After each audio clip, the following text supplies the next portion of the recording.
하나님의 사랑과 은혜가 오늘도 세워주신 교회 나와 감사함으로 머리 숙이고 찬양하는 성도들에게 가득하게 임하시기를 성어버이 성자 성령의 이름으로 축원드립니다.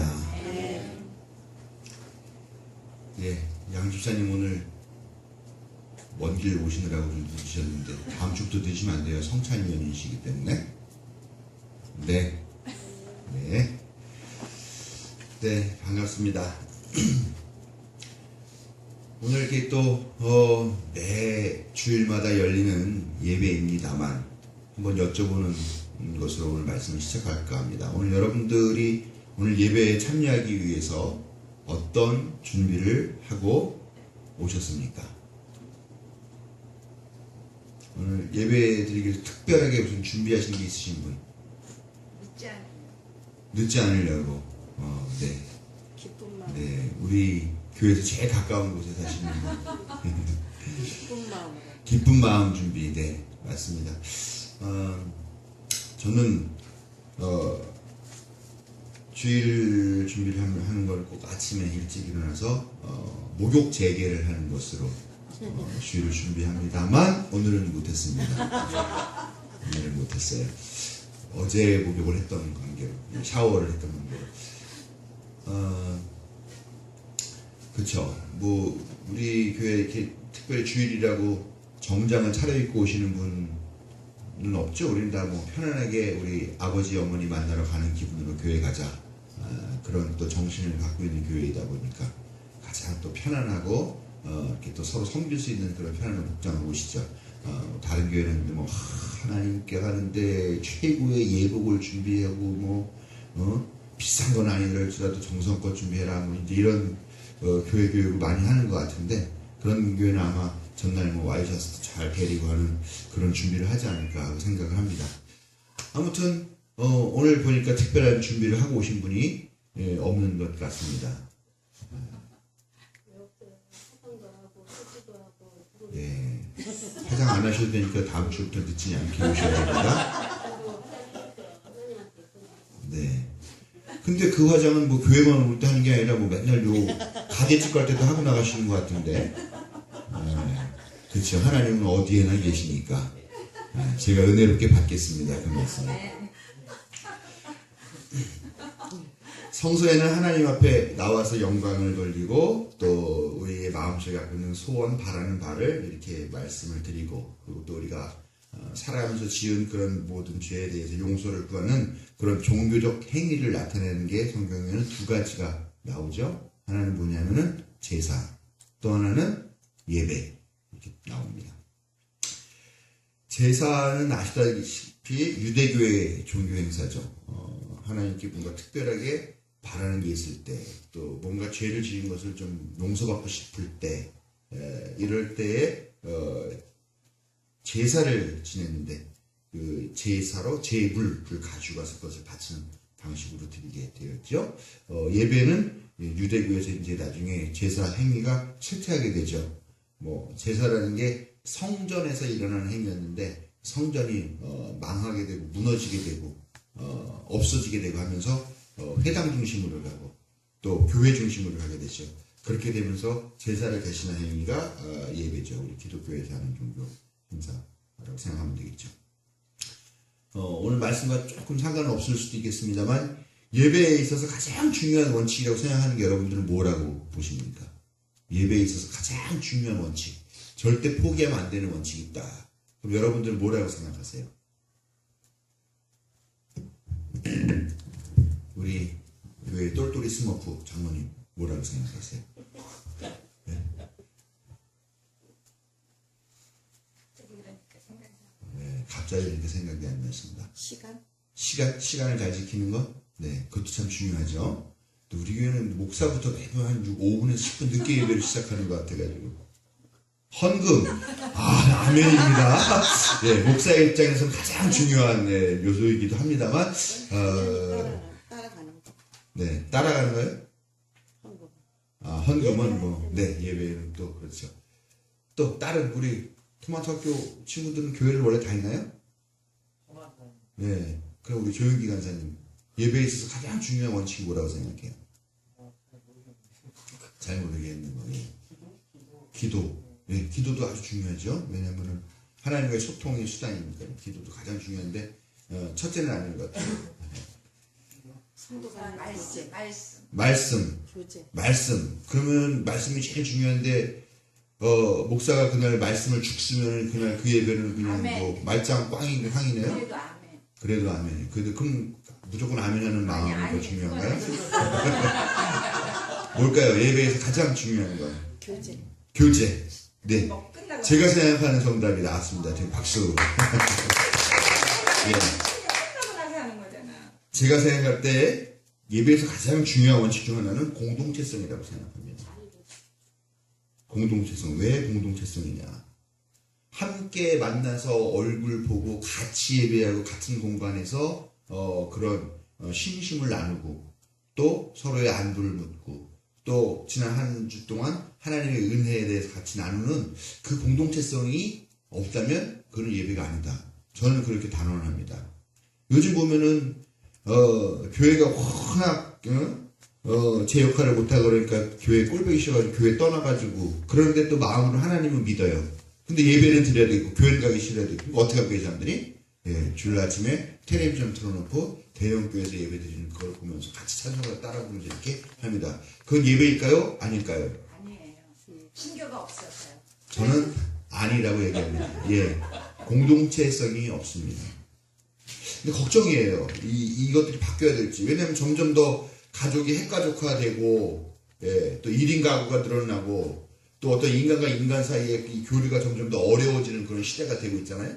그러다 보면은 이제는 정말 예배도 혼자, 아니면 인터넷으로, 아니면은 뭐 온라인으로, 아니면 뭐 화상으로, 이렇게 서로 각자에 떨어져 있는 위치에서 예배를 드리는 그런 날이 오게 될 것 같은데, 그런 것도 과연 여전히 예배에 봐야 할지, 아니면 아닐지, 제가 이런 시대적 기술의 변화 앞에서 또 사회의 변화 앞에서 이제 저도 이제 흔들리게 되는 그런 시대가 됐는데 아무튼 저는 예배는 모여서 함께 드리는 것이 맞다. 그것이 성서적이고 그것이 기독교 역사에 맞다라고 그렇게 생각을 합니다.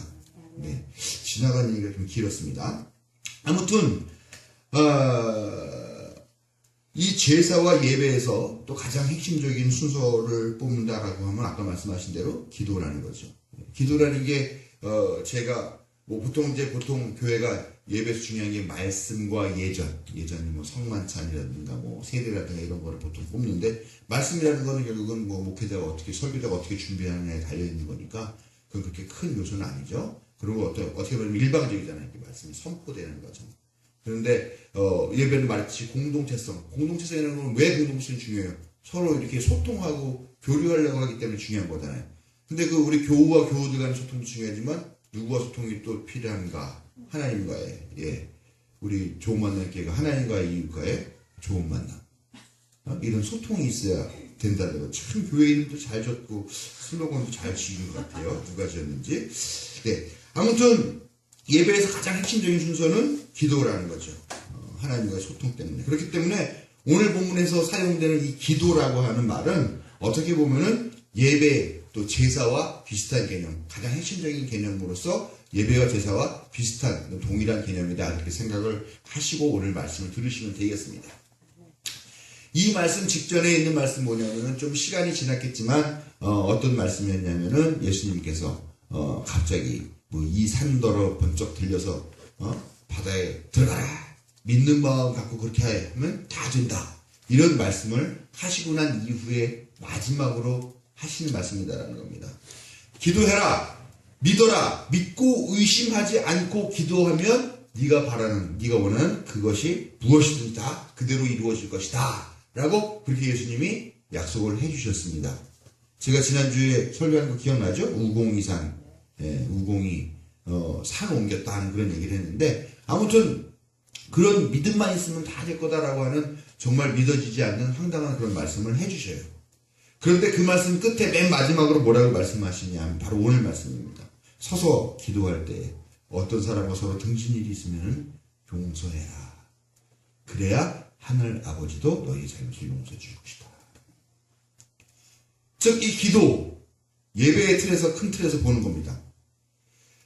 기도를 아무리 열심히 한다 하더라도 그 기도가 너의 이웃과 너의 형제 자매와 또 어떤 사람과 서로 등지고 서로 마음을 상하게 하고 증오하게 하고 분노하는 마음을 갖고 있는 그런 기도를 갖고 한다면 그 기도가 결코 하나님께 상달되지 않는다. 그 예배가 결코 하나님께서 기뻐 받으신 예배가 되지 못한다라는 것이죠. 그리고 너희의 잘못도 용서해 주시 않으신다. 이 말씀이 마태복음 5장 23절 24절에도 평행해서 나옵니다.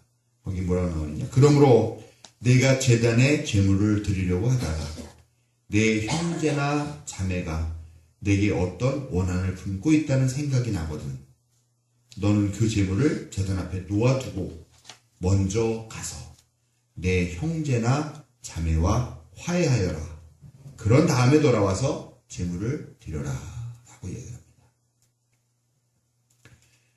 즉 형제 자매와 화해하고 형제와 또 우리 이웃에게 어떤 우리가 분노하고 증오하고 있는 그 일들을 용서하고 그 증오의 감정, 미움의 감정들, 그런 대결의 감정들을 다 해결하고 와서 하나님께 예배 드릴 때라야 그 예배가 진정한 예배가 되고 그 기도가 하나님께 받아들여지는 기도가 되고 용서받는 기도가 된다는 것. 즉 이것이 예배와 기도의 전제 조건이라는 것을 예수님께서 말씀하고 계신다.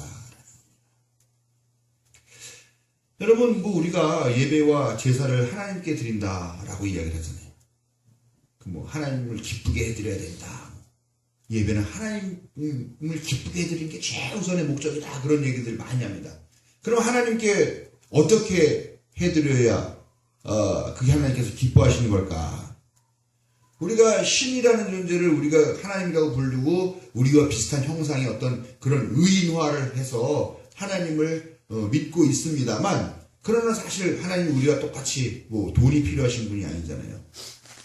매 새끼를 드셔야지만 힘이 나가지고 이 세계를 우주를 통치하시는 분도 아니지 않습니까? 도대체 하나님을 기쁘게 해드린다는 건 뭐냐라는 겁니다. 그래서 사람들은 자기의 기준으로 생각해가지고 하나님께 돈을 많이 갖고 와서 헌금을 많이 하면 하나님이 기쁘다고 생각하고, 또 정말 질 좋은 한우 A+2 등급의 그런 송아지를, 숫송아지를 끌고 와서 그거를 홀랑 더 태워가지고 그 아름다운 향기로 하나님께 드리면 그것이 하나님께서 기뻐하시는 거이다 이렇게 생각을 하고, 예? 또 하나님이 영광의 박수를 이렇게 하면은 정말 하나님이 박수 받고 기분 우쭐해지고 그런 분이 아니지 않습니까? 재민이 왜 웃어? 우쭐해? 예, 교회 학교에서 그런 설교 전도사님이랑 막 그런 얘기를 했대요. 우리가 드리는 이 하나님 정성껏 이 헌금을 잘 정성껏 해서 하나님께 드리면 하나님께서 기뻐하실 거예요. 그랬다고 합니다. 그러니까 이 아이가 신기한 거예요. 하나님이 무슨 보이지도 않는데 하나님이 저금통 같은 걸 갖고 계시나? 왜 돈을 주면 왜 기뻐하시지? 이걸 왜 정성껏 드리면 왜 기뻐하시지? 그런 질문을 했다고 합니다. 뭐라고 얘기했을까요? 전사님이 하나님께서 바라시고 하나님께서 원하시고 하나님께서 쓰시고 싶어하는 그런 일에 사용하는 것, 그것이 바로 하나님께서 기뻐하시는 헌금이다. 그렇게 설계했다는 겁니다. 그렇죠? 그래서 가난한 사람, 어려운 처지에 있는 사람, 복음이 필요한 사람, 또 하나님을 믿는 사람이 더 많아지는 그런 일들을 위해서 이 헌금을 쓰는 것이 하나님께서 기뻐하시는 헌금이다. 그렇게 이야기했다는 거죠.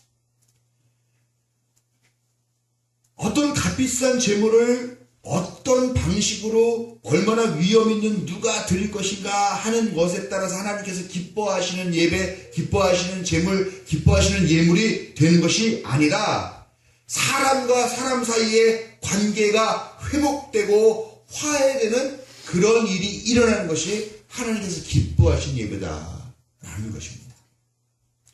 결국 하나님께서 기뻐하신다는 건 뭐냐? 하나님을 위해서 거대한 무슨 성과 같은 그런 의리의리하고 어마어마한 그런 예배당을 지어놓고 이것이 하나님이 거하시는 집입니다. 그런 것도 아니라는 겁니다. 예? 수천만 원을 쌓고 와서 하나님 감사합니다. 하나님께 영광 돌립니다라고 헌금 드리는 것, 그거는 목사가 제일 좋아하는 것이지 하나님께서 싹 좋아하는, 가장 좋아하시는 그거는 아니다라는 겁니다. 결국은 사람 사람 그 관계, 그 화해, 그 이해, 그 가운데의 사랑, 관용, 용서 이런 것들이다. 남기평 목사님이 며칠 전에 설교하셨죠. 이사야 본문 1장 10절부터 17절까지 말씀으로 그렇게 설교를 하셨습니다. 설교 제목이 뭐였죠?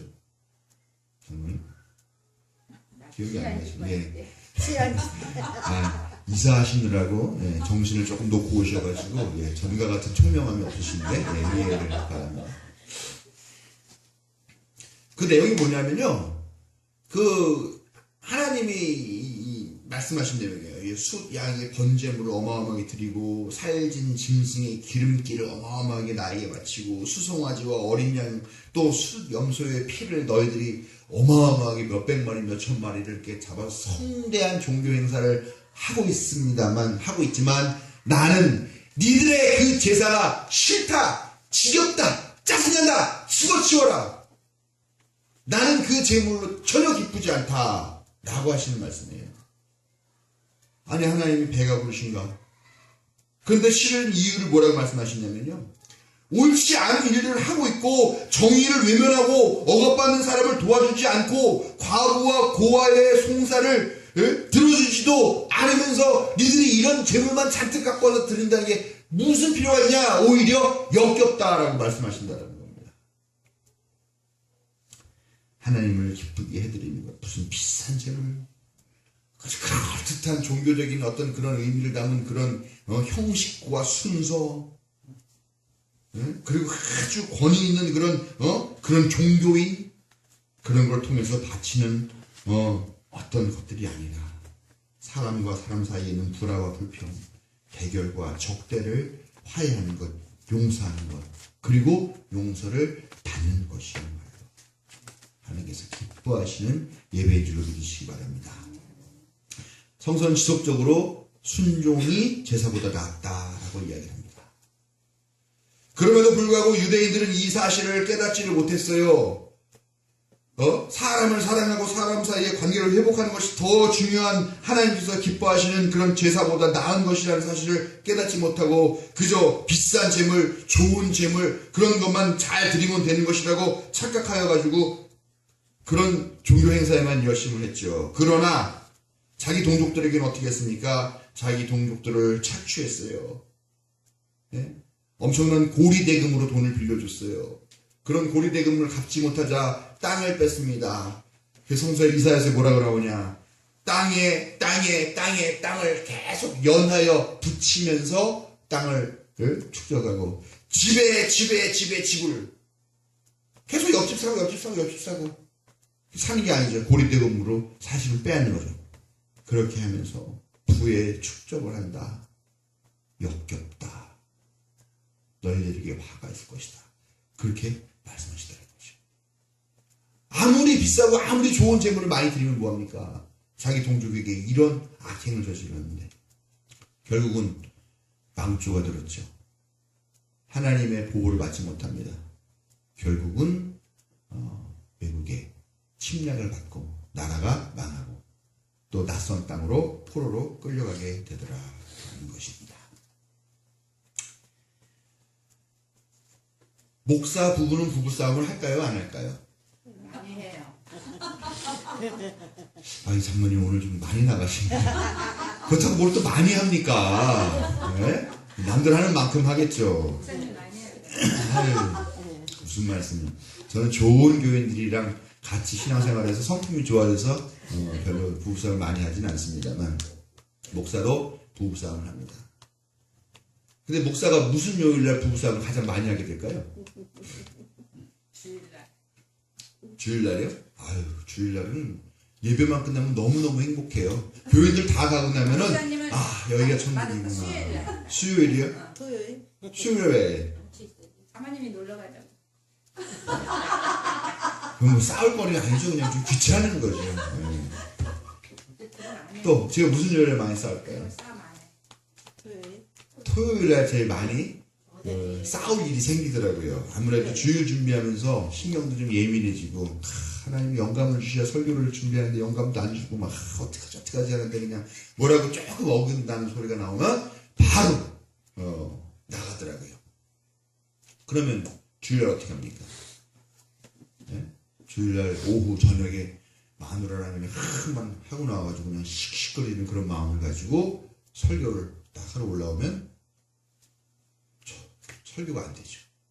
마음이 불편합니다. 그런 마음들이 다 있다라는 거죠.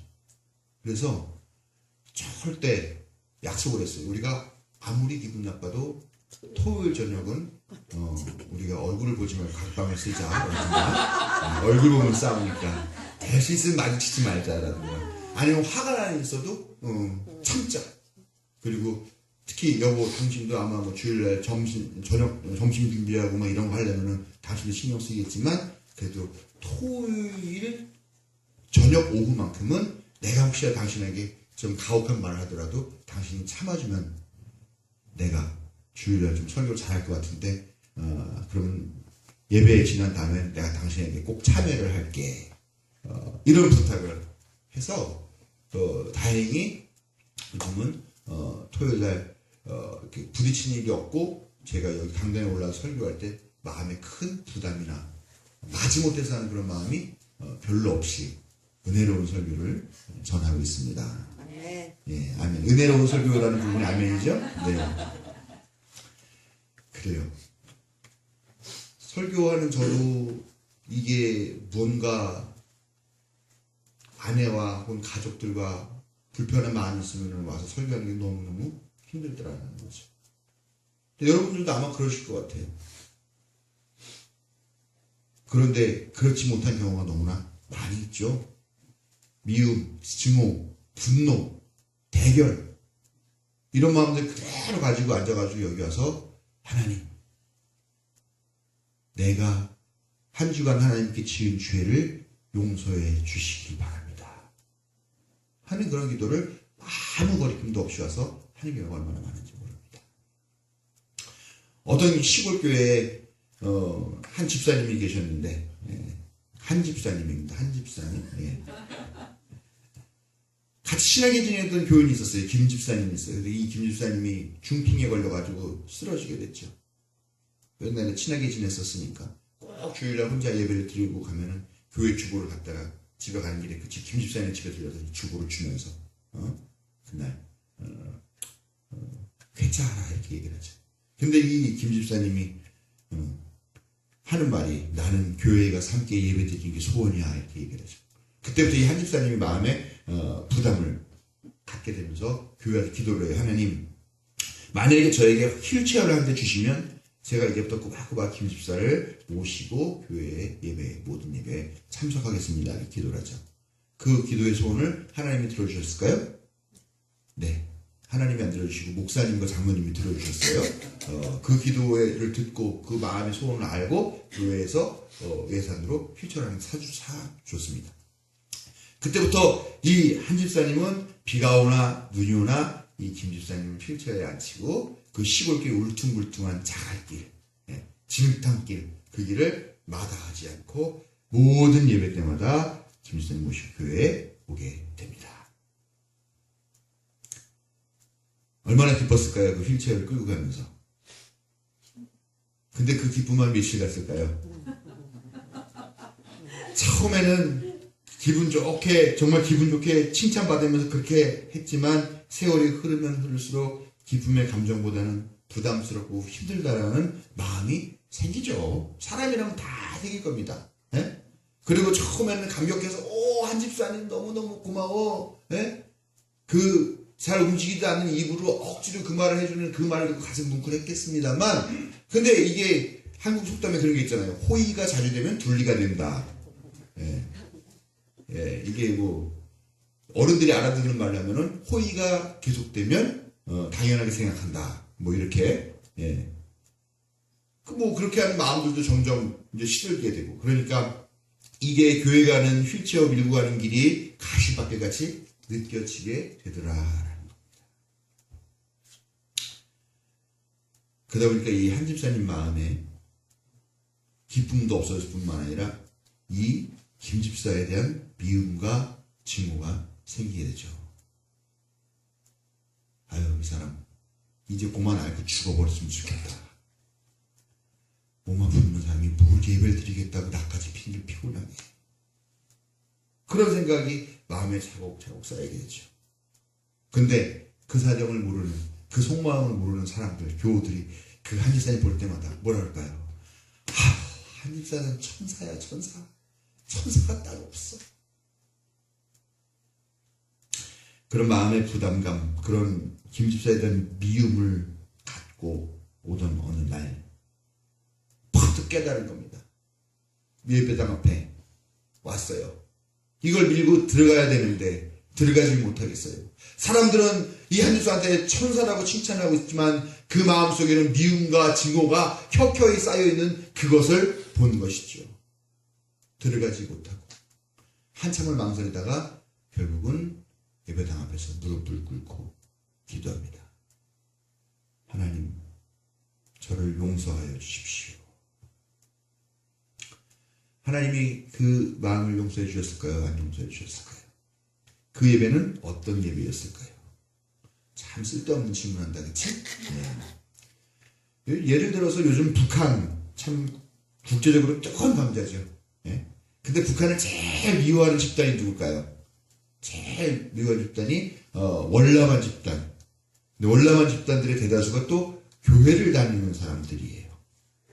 그래서 결국은 북한을 제일 미워하고 북한 지도자에 대해서 제일 격렬한 적대감을 갖고 있는 게 교회들이다라는 겁니다. 인터넷에 보면 북한에 대한 저주글들도 막 넘쳐나죠. 그런데 그렇게 저주의 글들을 쓰고 그렇게 미워하고 격렬한 그 사람들 중에 지금 이 시간에 예배당에 앉아서 아주 경건한 표정과 아주 경건한 자세로 되게 많은 헌금을 싸가지고 가서 예배를 드리는 기독교인이 분명히 꽤 많을 것이라는 이야기입니다. 하나님께서는 그 예배를 기쁘게 받으실까요? 에이, 목사님, 그건 다르죠. 빨갱이 놈들이 어떤 놈들인데, 공산주의자 놈들이 어떤 놈들인데. 그건 전혀 다른 얘기죠. 다를까요? 그 마음의 증오를 품고, 그 대상이 누가 됐든지 간에 그 증오를 품고 와서 앉아있는 그 예배가 하나님께 기쁘게 받아들이는 예배가 될까요? 저는 결코 아니라고 생각합니다. 분노와 원성을 품고 드리는 예배 아닙니다. 우리도 사실은 하나님께 용서받기 어려운 정말 아주 그런 종류라는 겁니다. 그럼에도 불구하고 하나님은 우리를 용서해 주셨고 우리는 용서를 받았습니다.